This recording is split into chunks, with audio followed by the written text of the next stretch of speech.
Hi, this is Charles from Final Gravity. Got some news for you this week about the band, about what we have coming up for us in 2026. And of course, we have my playlist from December 1st to December 7th, 2025.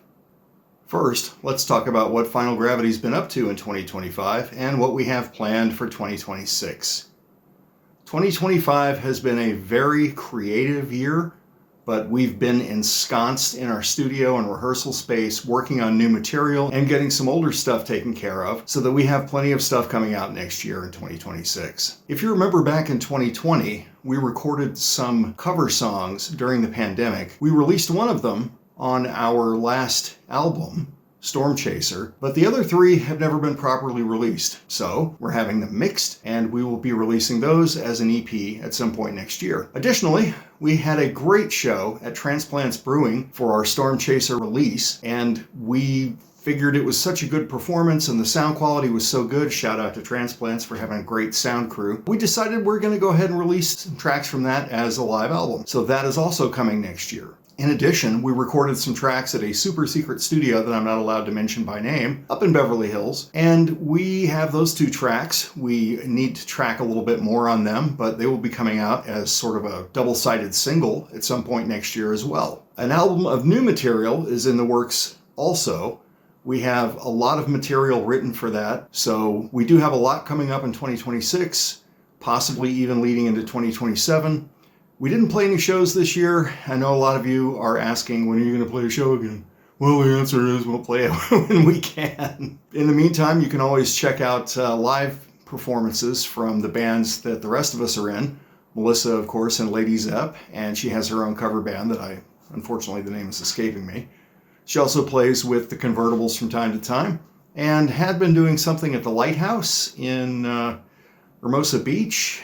Also, our drummer John is in the band Power Tribe, and he is additionally in the band Sapient Scar, who have a show coming out soon. They've already released a single or two, so check them out as well. And now, my playlist for the week of December 1st to December 7th, 2025. First, I listened to Borislav Mitic, hope I'm saying that right, his album Electric Goddess from 2013. He's Serbian. He's released 4 albums between 1995 and 2013. He is credited with all instruments on this album, also the recording, mixing, mastering, engineering, everything. He is essentially a neoclassical shred guitarist. He plays very aggressive leads over drop-tuned sort of groove metal compositions that remind me a bit of grunge. There's some Blackmore-esque breaks, some Joe Satriani-ish parts. There are some major key leaning songs to sort of lighten the mood from all that downturned chugging. And on the track The Golden Throne, he sort of copies an Yngwie vibe and does that sort of neo-baroque, neoclassical Bach rock kind of thing. So, not breaking any ground here, but the guy is very good at what he does. Next up, from 1988, I listened to the Abstract Reality EP by the band Nasty Savage. This starts off like you'd expect from a late 80s Tampa metal album.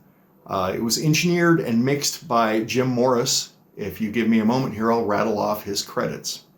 Sabotage, the Steve Morse Band, Agent Steel, Crimson Glory, Iced Earth, Death, Cannibal Corpse, Deicide, Morbid Angel, Saigon Kick, it goes on and on. Those are the ones that I had heard of. This is a very metal record. The vocals are sort of in the style of Slayer, pitched shouting, not much singing. There is a very prominent slapback delay on the vocals too, which dates the production. Less than a minute into the first track, you get a tempo change that's pretty jarring. And 2 minutes in, there's a very worked out arrangement. This is progressive, technical, I hesitate to say death metal, but it's almost thrash. It's hard to really pigeonhole it. You'll find very involved harmony guitar riffs in each song. Is it progressive metal?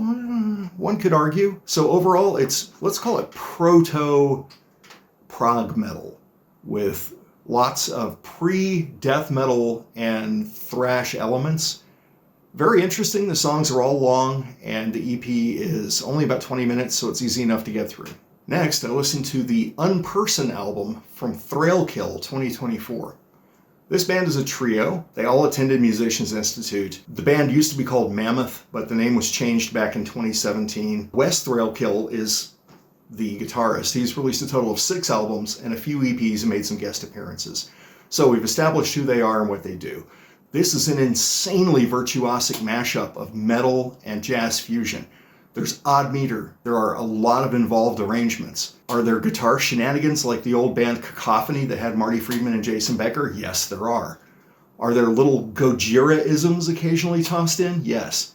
It is all here, and in the first minute of the first track. This is face and brain-melting technical instrumental progressive metal. Yep, I said that. With a dash of sort of Alan Holdsworth-esque fusion sprinkled in to provide some contrast. It is absolutely tasteless. It is in your face, no holds barred, firemongering of the highest order, and I can't wait for the last track to finish so I can go back and listen to it again. If you require some sort of evidence that Wes Thrailkill is one of the most technically gifted, well-practiced of contemporary guitarists, listen to the first part of the song, Bass Jump, and you will get the evidence you seek.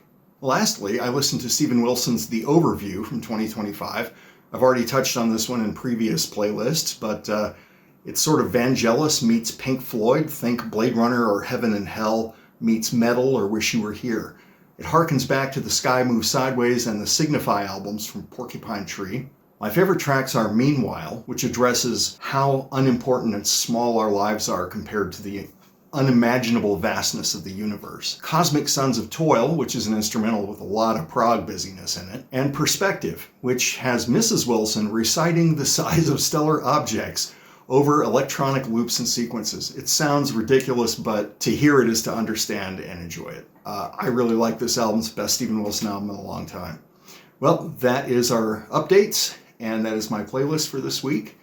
And I will see you next week. Death was his father's road to awe.